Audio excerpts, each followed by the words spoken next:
ಮಠ ಹಾರನಹಳ್ಳಿ ಅವರ ಆಶೀರ್ವಚನ ಈಗ ನಿಮ್ಮ ಮುಂದೆ.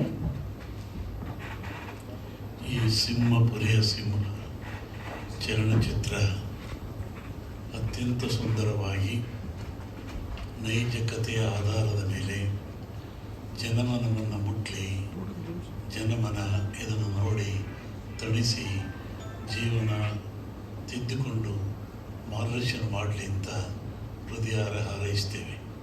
ವಿಶೇಷವಾಗಿ ಇದರ ಬಗ್ಗೆ ಹೇಳಬೇಕು ಅಂದರೆ ನಮ್ಮ ಮೂರ್ತಿ ಬಹಳ ವರ್ಷಗಳಿಂದ ನಮ್ಮ ಮಠದ ನಮ್ಮ ಸಂಪರ್ಕದಲ್ಲಿದ್ದಾರೆ. ಆತ ಸರಳ, ಸಹಜೀವಿ, ದುರಹಂಕಾರಿ ಅಲ್ಲ, ಎಲ್ಲರೊಂದಿಗೆ ಪ್ರೇಮಿಯಾಗಿರ್ತಕ್ಕಂಥ ವ್ಯಕ್ತಿ. ಒಂದು ಸಲ ನಮ್ಮ ಹತ್ರ ಈ ಚಿತ್ರ ಮಾಡಬೇಕು ಅಂತ ಕೇಳಿದಾಗ, ಮಾಡಪ್ಪ ಸಂತೋಷ ಆಗ್ತದೆ, ಮಾಡು, ಜನಮನಕ್ಕೆ ಬರಲಿ ಅಂತ ಹೇಳಿದ್ವಿ. ಇವತ್ತು ಮಾಡಲು ಮತ್ತು ನಮ್ಮ ಕೈಯಿಂದಲೇ ಲಾಂಛನ ಮಾಡಿಸಿದ್ದು ನಮಗೊಂದು ಅತ್ಯಂತ ಭಾಳ ಸಂತೋಷ. ಇಲ್ಲಿ ಒಂದು ವಿಶೇಷವಾದ ಗಮನ ನಾವು ಸಮಾಜ, ದೇಶ, ರಾಷ್ಟ್ರ ಗಮನಿಸಬೇಕು. ಏಕೆಂದರೆ ಸಾವಿರಾರು ವರ್ಷಗಳಿಂದ, ಶತಮಾನಗಳಿಂದ ಯಾರನ್ನು ನಾವು ದೂರ ಇಟ್ವಿ, ಯಾರನ್ನವರ ದೂರ ತಳ್ಳಿದ್ವಿ, ಯಾರು ಯಾವುದಕ್ಕೂ ಯೋಗ್ಯರಲ್ಲ ಅಂದ್ಕೊಂಡ್ವಿ, ಅಂಥ ಸಮಾಜದಿಂದ ಬಂದಂಥ ವ್ಯಕ್ತಿ ಇವತ್ತು ಬಹಳ ದೊಡ್ಡ ಕೆಲಸ ಮಾಡಿ ಸಮಾಜ ಮುಂಚೂಣಿ ಬಂದಿದ್ದಾರೆ ಅಂದರೆ ಇದಕ್ಕೆಲ್ಲರೂ ಬೆಂತಟ್ಟಬೇಕು, ಎಲ್ಲರೂ ಆಶೀರ್ವಾದ ಮಾಡಬೇಕು, ಹಾರೈಸಬೇಕು. ಇವತ್ತು ತುಳಿದಂಥ ಸಮಾಜ ಮೇಲೆ ಎದ್ದು ಬಂದು ನಾವು ಬಲ್ಲೆವು, ನಾವು ನಾಡಬಲ್ಲೆವು, ಆಳಬಲ್ಲೆವು, ಬದುಕಬಲ್ಲೆವು, ಎಲ್ಲ ರಂಗದಲ್ಲಿ ನಿಂತು ನಾವು ಶ್ರಮಿಸ್ತೀವಿ ಅಂತೇಳಿ ಇವತ್ತು ಕಲಾ ಪ್ರಪಂಚದಲ್ಲಿ ನಮ್ಮ ಮೂರ್ತಿ ಅವರ ಸಂಗಡಿಗರು ನಿಂತು ಮಾಡಿರ್ತಕ್ಕಂಥದ್ದು ಅತ್ಯಂತ ಶ್ಲಾಘನೀಯ, ಅಮೋಘವಾಗಿರ್ತಕ್ಕಂಥದ್ದು.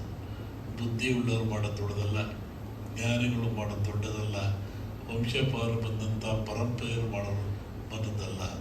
ನಿರಕ್ಷರ ಕುಕ್ಷಗಳಾಗಿ ದುಡಿತಕ್ಕೆ ಒಳಪಟ್ಟು ಕೂಲಿ ನಾಲಿ ಮಾಡಿ ದುಡಿದು ಎಲ್ಲರದ್ದೂ ಜೀವಿಸ್ತಕ್ಕಂಥ ಒಂದು ಸಮಾಜ ಇವತ್ತು ತಲೆಯಂತ ನಿಂತು ಈ ಸಮಾಜದಲ್ಲಿ, ಈ ರಂಗದಲ್ಲಿ ನಾವು ಬದುಕ್ತೀವಿ, ತೋರಿಸ್ತೀವಿ ಅಂತೇಳಿ ಮಾಡಿದ್ರಲ್ಲ, ಭಾಳ ಖುಷಿಯಾಯಿತು. ನಾನು ನೋಡಿದೆ, ಏನಪ್ಪ ಅವಾಗ ಹೆಂಗಿದ್ದೆ, ಈಗ ಹೆಂಗಿದ್ದೆ ಅಂತೇಳಿ. ಅವನಲ್ಲಿ ಕಲೆ ಮೇಲಿಸಿದೆ. ಆ ಹೆಣ್ಣುಮಗಳು ಭಾಳ ತುಂಬ ಚೆನ್ನಾಗಿ ಮಾಡಿರ್ತಕ್ಕಂಥದ್ದು. ಇದು ಚೆನ್ನಾಗಿ ಆಗಬೇಕು, ಜನ ಪ್ರೋತ್ಸಾಹಿಸಬೇಕು, ಇದು ಸಮಾಜ ಒಪ್ಪಬೇಕು. ಇಂಥ ಸಮಾಜದಲ್ಲಿ ಇದು ಬೆಳೆಯಲಿ, ಬಾಳೆ ತಾರಿಸಿ ಮೂರ್ತಿಯ ಮತ್ತು ಅವರ ಸಂಗಡಿಗರು, ಚಲನಚಿತ್ರರು ಮಾಡಿರ್ತಕ್ಕಂಥ ಕಾರ್ಯ ಅಮೋಘವಾಗಲಿ, ಇದು ಹೆಚ್ಚು ಓಡಲಿ, ಎಲ್ಲ ಕಡೆ ನಾಡಿ ಜನವನ್ನು ಗೆಲ್ಲಿ ಅಂತೇಳಿ ಹೃದಯದ ಆಶೀರ್ವದಿಸಿ ಇದು ಬಿಡುಗಡೆ ಮಾಡ್ತಾ ಇದ್ದೇವೆ.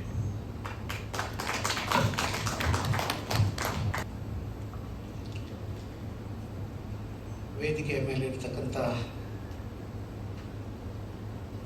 ನನ್ನ ಗುರುಗಳು, ನನ್ನ ದೈವಕ್ಕೆ ಸಮಾನರಾದ ಪೂಜ್ಯರಾದ ಗುರುಗಳಿಗೆ ನನ್ನ ಅಭಿನಂದನೆಗಳು.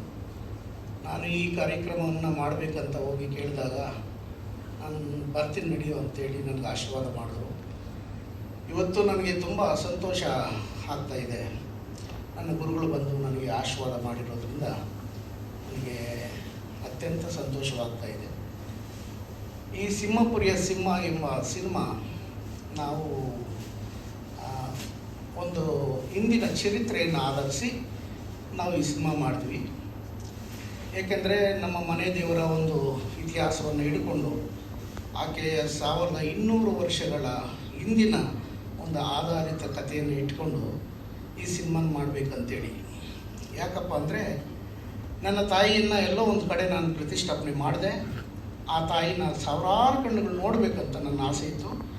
ಹಾಗಾಗಿ ನಾಯಕ ನಟನಾಗಿ ನಾನೇ ಮಾಡಬೇಕಾಯಿತು. ಈ ಚಿತ್ರ ನನ್ನ ಗುರುಗಳಿಂದ ಇದು ಇವತ್ತು ಲಾಂಚ್ ಆಗ್ತಾಯಿರೋ ನನಗೆ ತುಂಬ ಸಂತೋಷ ಆಗ್ತಾಯಿದೆ. ನನ್ನ ಆಸೆಯಂತೆ ನನ್ನ ತಾಯಿಯನ್ನು ನೂರಾರಲ್ಲ ಸಾವಿರಾರು ಕಣ್ಣುಗಳು ಆಯಮ್ಮನ್ನು ನೋಡಿ ನಮಗೆಲ್ಲ ಆಶೀರ್ವಾದ ಮಾಡಬೇಕು. ಇಡೀ ಕರ್ನಾಟಕ ಜನತೆ ನಮ್ಮ ಸಿನಿಮಾವನ್ನು ನೋಡಿ, ಚಿಕ್ಕ ಮಕ್ಕಳಿಂದ ದೊಡ್ಡವರವರೆಗೂ ಈ ಸಿನಿಮಾವನ್ನು ನೋಡ್ಬೋದು. ನೋಡಿ ಒಂದು ಪೌರಾಣಿಕ ಒಂದು ಇತಿಹಾಸ, ಆವತ್ತಿನ ರಾಜ. ಇದರ ಸಂದೇಶ ಏನಂದರೆ, ಆವಾಗ ಒಂದು ರಾಜ ಇರ್ತಾನೆ. ಆ ರಾಜ ಅವರ ಹತ್ರ ಇದ್ದಂಥ ಮಂತ್ರಿ ಕುತಂತ್ರಕ್ಕೆ ಬಲಿಯಾಗಿ ಅವರು ಸತ್ತೋಗ್ತಾರೆ. ಸತ್ತೋದಾಗ ಅವನ ಸಂಪತ್ತು ಅವನಿಗೇ ಸಿಗಬೇಕನ್ನೋ ಒಂದು ಕಾನ್ಸೆಪ್ಟಲ್ಲಿ ಈ ಸಿನಿಮಾ ನೋಡಿ ತುಂಬ ಚೆನ್ನಾಗಿ ಮೂಡಿ ಬಂದಿದೆ. ಎಲ್ಲರ ಆಶೀರ್ವಾದ, ನನ್ನ ಗುರುಗಳ ಆಶೀರ್ವಾದ ಅಂತೂ ನನಗೆ ಸಿಕ್ತು. ತಮ್ಮೆಲ್ಲರ ಆಶೀರ್ವಾದ ನನಗೆ ಸಿಗಬೇಕು. ಇಡೀ ಕರ್ನಾಟಕ ಜನತೆ ನನ್ನ ಈ ಸಿಂಹಪುರಿಯ ಸಿಂಹವನ್ನು ನೋಡಿ ನನ್ನ ತಾಯಿಯನ್ನು, ನನ್ನ ಗುರುಗಳನ್ನು ಕಣ್ತುಂಬಿಸ್ಕೋಬೇಕಂತೇಳಿ ನಾನು ಮತ್ತೊಮ್ಮೆ ನನ್ನ ಗುರುಗಳ ಪಾದಕ್ಕೆ ವಂದಿಸುತ್ತಾ, ಅವರು ಬಂದು ನನಗೆ ಆಶೀರ್ವಾದ ಮಾಡಿದ್ರಲ್ಲ, ಅದಕ್ಕೋಸ್ಕರ ತುಂಬ ಹೃದಯದಿಂದ ನಾನು ಅವರನ್ನು ಅಭಿನಂದಿಸ್ತೇನೆ. ನನ್ನ ಹೃದಯದಲ್ಲಿ ನನ್ನ ಗುರುಗಳು ಎಷ್ಟೊಂದು ನಾನು ಆಳವಾಗಿ ಪ್ರೀತಿಸ್ತೀನಿ ಅಂತ ಅವ್ರಿಗೆ ಗೊತ್ತು. ಹಾಗಾಗಿ ಹೆಚ್ಚಾಗಿ ನಾನು ಮಾತಾಡಲ್ಲ. ನನ್ನ ಗುರುಗಳು ಬಂದಿದ್ದು ನನಗೆ ತುಂಬ ಸಂತೋಷ ಆಗೈತೆ. ನಾನು ಅವ್ರಿಗೆ ಅಭಿನಂದನೆ ಸಲ್ಲಿಸ್ತೀನಿ. ಈ ಸಿನಿಮಾನ ಎಲ್ಲರೂ ನೋಡಿ ಆನಂದಿಸಿ. ಎಲ್ಲರಿಗೂ ನಮಸ್ಕಾರ. ನಮ್ಮ ಮಾಸ್ಟರ್ ಒಬ್ರು ಬಂದಿದ್ದಾರೆ, ಡ್ಯಾನ್ಸ್ ಮಾಸ್ಟರ್. ಅವ್ರನ್ನ ವೇದಿಕೆ ಮೇಲೆ ಕರಿಬೇಕು. ಬನ್ನಿ ಮಾಸ್ಟರ್, ಕೂತ್ಕೊಂಡು.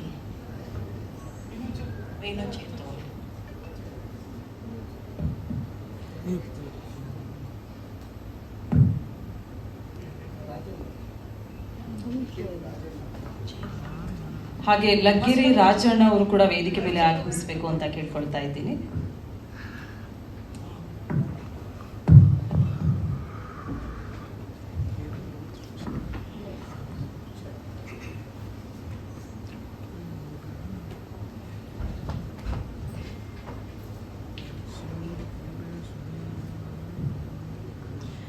ಎಲ್ಲರಿಗೂ ನಮಸ್ಕಾರ. ಮೊದಲನೇದಾಗಿ ಗುರುಗಳೇ, ನಮ್ಮ ಆಹ್ವಾನಕ್ಕೆ ನೀವು ಗೌರವ ಕೊಟ್ಟು ಇಷ್ಟು ದೂರ ಬಂದಿದ್ದೀರಾ. ನಮ್ಮ ಚಿತ್ರಕ್ಕೆ, ನಮ್ಮ ಚಿತ್ರತಂಡಕ್ಕೆ ಆಶೀರ್ವಾದ ಮಾಡಕ್ಕೆ ಬಂದಿದ್ದೀರಾ.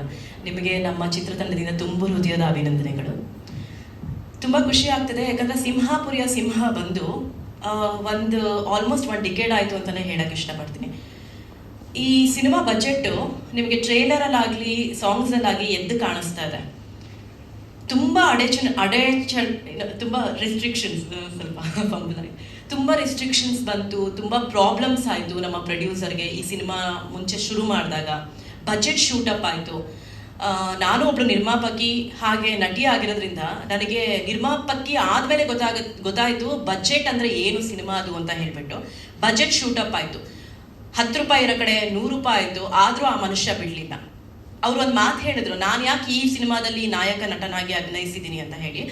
ಅವರು ಆ ದೇವಿನ ತೋರ್ಸೋದಕ್ಕೆ, ಆ ತಾಯಿನ ತೋರ್ಸೋದಕ್ಕೆ ಅವ್ರಿಗೆ ಅದೇನೋ ಹೇಳ್ತಾರೆ, ಕೇಳಕ್ಕೆ ಹೋದಾಗ ಅವರೇ ನಾಯಕ ನಟನಾಗಿ ಅಭಿನಯಿಸ್ಬೇಕು ಅಂತ ಹೇಳಿಬಿಟ್ಟು ಅವ್ರ ಕಡೆಯಿಂದ ಒಂದು ಇಂಟಿಮೇಷನ್ ಬಂತು ದೇವ್ರ ಕಡೆಯಿಂದ. ಸೊ ಹಾಗಾಗಿ ಆ ರೀಸನ್ಗೆ ಅವರೇ ನಾಯಕ ನಟನಾಗಿ ಅಭಿನಯಿಸಿದ್ದಾರೆ.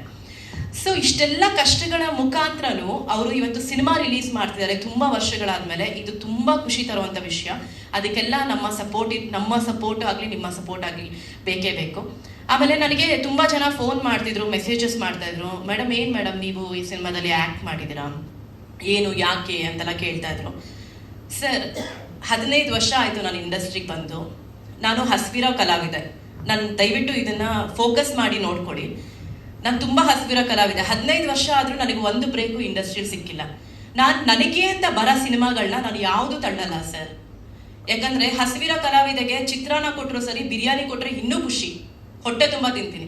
ಯಾವ ಸಿನಿಮಾಗಳು ಬಂದ್ರೂ ಒಂದು ಬಜೆಟ್ಸ್ ಪ್ರಾಬ್ಲಮ್ ಆಗುತ್ತೆ, ಇಲ್ಲಾಂದರೆ ಡೇಟ್ಸ್ ಪ್ರಾಬ್ಲಮ್ ಆಗುತ್ತೆ, ಇಲ್ಲ ಹೊಸಬ್ರಿಗೆ ಸಿನಿಮಾ ಮಾಡೋದೇ ಗೊತ್ತಿರಲ್ಲ.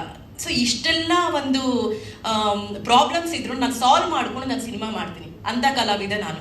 ಸೊ ಆ ಒಂದು ಮೈಂಡ್ ಸೆಟ್ ಇರಬೇಕಾದ್ರೆ ನನಗೆ ಸಿಕ್ಕಿದ ಸಿನಿಮಾ ಸಿಂಹಪುರಿಯ ಸಿಂಹ. ನಾನು ಓಕೆ ಅಂದೆ, ಸರ್ ಐ ಡೂ ಇಟ್. ನಾನೊಬ್ಳು ಕಲಾವಿದೆ, ನಾನು ಅವ್ರ ಜೊತೆ ಮಾಡಲ್ಲ, ಇವ್ರ ಜೊತೆ ಮಾಡಲ್ಲ, ಆ ಪಾತ್ರ ಮಾಡಲ್ಲ, ಈ ಪಾತ್ರ ಮಾಡಲ್ಲ ಅಂತ ಹೇಳಿದ್ರೆ ನಾನು ಕಲಾವಿದೆ ಆಗೋಕ್ಕೆ ಲಾಯಕ್ಕೆ ಇಲ್ಲ. ಫಸ್ಟ್ ಆಫ್ ಆಲ್ ನಾನು ಆ್ಯಕ್ಟ್ರೆಸ್ ಆಗೋಕ್ಕೆ ಲಾಯಕ್ಕಿಲ್ಲ. ಆ್ಯಂಡ್ ಹೇಳಬೇಕು ಅಂದರೆ ನಮ್ಮ ಪ್ರೊಡ್ಯೂಸರ್ ಅನ್ನದಾತರು, ನಾನು ಇಷ್ಟು ಸಿನಿಮಾಗಳಲ್ಲಿ 27 ಸಿನಿಮಾ ಮಾಡಿದ್ದೀನಿ. ಇಷ್ಟು ಸಿನಿಮಾದಲ್ಲಿ ನಾನು ಏನು ಪೇಮೆಂಟ್ ತೊಗೊಂಡು ಇದೊಂದೇ ಸಿನಿಮಾದಲ್ಲಿ ಆ ಪೇಮೆಂಟ್ ಅವ್ರು ನನಗೆ ಕೊಟ್ಟರು.